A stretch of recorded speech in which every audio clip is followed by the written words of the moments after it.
Neste vídeo, iremos analisar a possibilidade da existência da abóbada eletromagnética da Terra, através das operações realizadas pelo governo americano, no intuito de encontrar este imenso domo que nos protege deste gigantesco oceano primordial ao qual estamos mergulhados.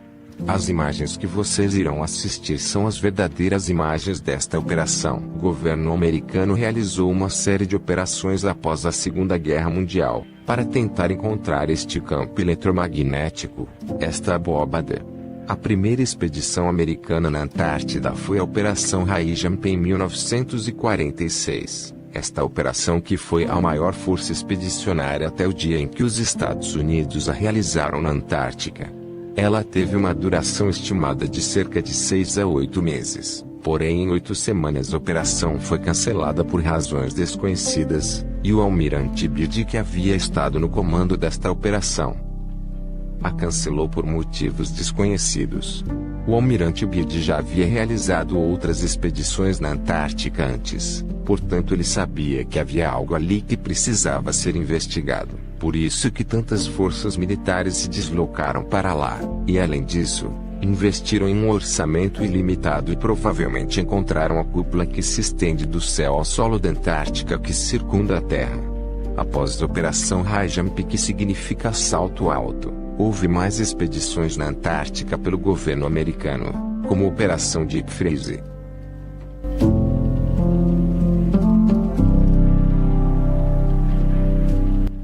A Operação Deep Freeze significa congelamento profundo, e está entre as mais importantes das operações já realizadas, nas quais apresentaram resultados irrelevantes com relação à descoberta da abóbada. Estas operações envolveram centenas de soldados, dezenas de navios, aviões e submarinos.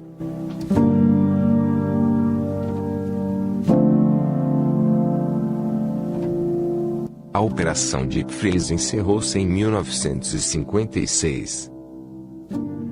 E 2 anos depois, em 1958, foi criada a NASA. E o que aconteceu é que eles descobriram esses limites desse campo eletromagnético, e imediatamente criaram a NASA, para tentar encobrir isso. Criaram uma agência espacial para nos fazer acreditar que podemos sair da Terra, e ocultaram a existência desta abóbada. Em 1959 eles assinam um tratado da Antártica com 53 países que proíbe qualquer pessoa de realizar qualquer tipo de expedição, de exploração na Antártica, a menos que tenha a permissão do governo, algo que nunca eles obviamente concedem a ninguém. Depois disso, eles tentaram romper esse campo eletromagnético usando mísseis de grandes altitude. Imediatamente perceberam que seria preciso muito mais poder de destruição do que apenas uma ogiva nuclear, e que seria necessário realizar mais operações envolvendo inúmeros lançamentos de mísseis de longo alcance em direção à abóbada da Terra.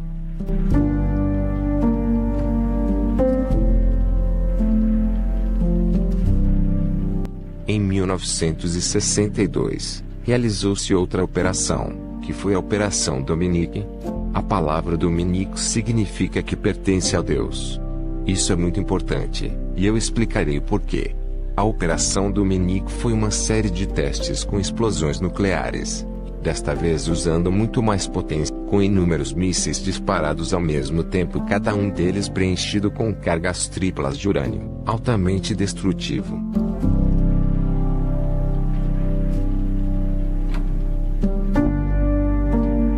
E dentro desta operação, realizaram a Operação Fishbowl, que em inglês significa aquário. A Operação Fishbowl consistia em uma série de testes nucleares em grandes altitudes. Analisando corretamente o significado dos nomes destas operações, Dominique e Fishbowl, podemos perceber que o seu significado é aquário de Deus. Esta é uma referência clara do governo referindo-se à abóbada, onde é mencionada na Bíblia no primeiro capítulo do Gênesis, e é dito que existe uma abóbada no meio das águas, em que as águas se separam umas das outras. Deus fez a abóbada, e separou as águas que estavam embaixo, das que estavam em cima, criando assim a expansão onde vivemos. Em Jó 37, 18 Também é dito, ou estenderá com ele o firmamento sólido como um espelho fundido. O firmamento é a abóbada que está acima no céu, e com essas missões em grande altitude, a operação Aquário de Deus deveria romper a abóbada, mas eles não conseguiram. E foi por isso que criaram a NASA, e outras agências espaciais, para nos esconder a existência do firmamento, desta abóbada ou campo eletromagnético, no qual apontaria inevitavelmente a existência do nosso Criador. Após realizarem esses testes, chamaram atenção para uma série de resultados. Primeiro, que o pulso eletromagnético gerado por uma explosão nuclear em alta altitude teve diferenças muito significativas com relação ao pulso eletromagnético gerado por explosões nucleares perto da superfície da Terra. Segundo, que essas explosões nucleares geraram auroras no céu, este fenômeno meteorológico que apareceram imediatamente após as explosões no hemisfério oposto da Terra. Isto é, esses testes em grandes altitudes foram realizados na ilha de Johnston, que fica no hemisfério norte, e fenômenos geofísicos únicos, como essas auroras, foram observados nas ilhas de Samoa que estão no hemisfério oposto, ou seja, no hemisfério sul. E isso só pode ser explicado se houver uma abóbada em um campo eletromagnético acima no céu que permitiu essas atividades geofísicas. Um ano após esta operação Aquário de Deus, em 1963, coincidentemente realizaram um tratado para proibição parcial de testes nucleares na atmosfera e debaixo d'água. Foi assinado pela maioria dos países do mundo. Eles descobriram algo que não querem nos dizer. Eles descobriram o domo, o grande campo eletromagnético no céu. É por isso que nunca vemos os vídeos da NASA mostrando foguetes adentrando a atmosfera. Nunca vimos a transição completa destes foguetes, saindo da Terra para o espaço sideral. Nem mesmo nos dias de hoje, em 2020, ainda não existe um vídeo que mostre completamente a trajetória de um foguete saindo da Terra e entrando em órbita. Eles sempre mostram apenas quando o foguete decola, e em poucos segundos eles cortam o vídeo e colocam algumas imagens feitas através de computação gráfica do foguete já orbitando o espaço, mas nunca vimos um vídeo dele saindo da Terra e indo sem interrupção para o espaço. Porque na realidade eles nunca deixam a Terra, o foguete realmente decola e faz uma curva até terminar no mar.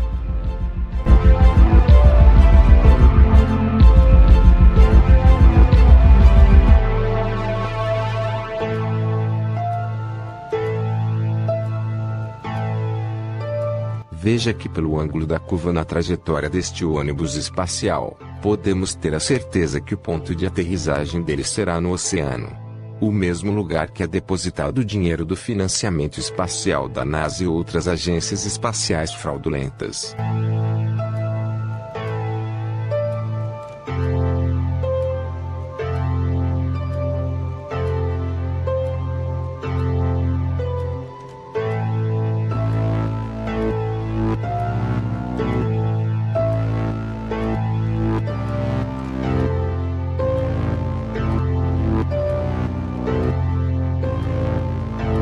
Vamos agora analisar alguns fenômenos meteorológicos que têm uma explicação oficial que não é muito convincente. Primeiro temos o arco-íris, o que dizem que é um fenômeno óptico e meteorológico que ocorre por refração quando os raios do sol passam através de gotas de água da atmosfera. Mas acho que essa explicação não faz muito sentido e não é real. Em vez disso, acho que as gotas de chuva agem como uma lente. Muitas pessoas não sabem que podemos criar nosso próprio arco-íris com uma mangueira e um compressor de ar. As gotas de chuva estão em um ambiente tridimensional, mas o arco-íris existe em uma linha de duas dimensões. E se a explicação de por que um arco-íris se forma fosse verdadeira, então teríamos que observar milhões de arco-íris se formando no ambiente tridimensional onde estão as gotas de água. No entanto, nós apenas observamos uma linha em duas dimensões. O que é o arco-íris? Isso significa que só pode haver dois pontos de luz que influenciam a criação do arco-íris. E esses dois pontos são a luz do sol E outro, o reflexo acima na abóbada no espelho que está no céu, porque lembramos que para formar um arco-íris com uma porta fechada, precisamos de um espelho, e se com uma porta fechada precisamos de um espelho, e do lado de fora teríamos necessariamente que ter um espelho, e esse espelho, com certeza é a abóbada, a grande cúpula que existe no céu. Outro fenômeno interessante é o reflexo solar. A teoria que nos apresentam é que este fenômeno é produzido pela refração da luz do sol nos cristais de gelo das nuvens. Mas uma explicação mais lógica é que são reflexos da luz do sol, em um espelho na forma de uma cúpula, que estaria acima do céu.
E isso pode ser facilmente replicado colocando uma luz dentro de uma tigela de vidro, ou aço inox.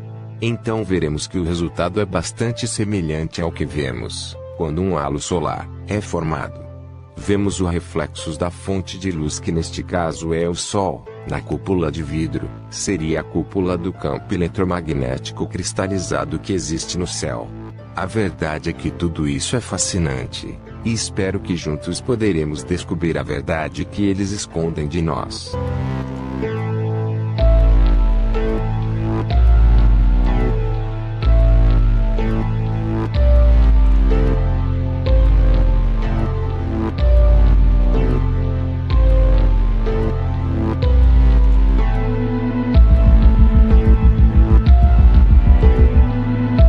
Mesmo com todos estes ataques e todas estas investidas fracassadas contra a abóbada do céu, podemos ter a certeza que esta imensa estrutura que nos protege, permanece inabalável.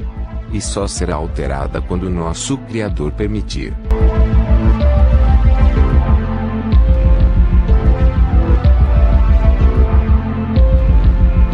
Gratidão por assistirem, e até o próximo.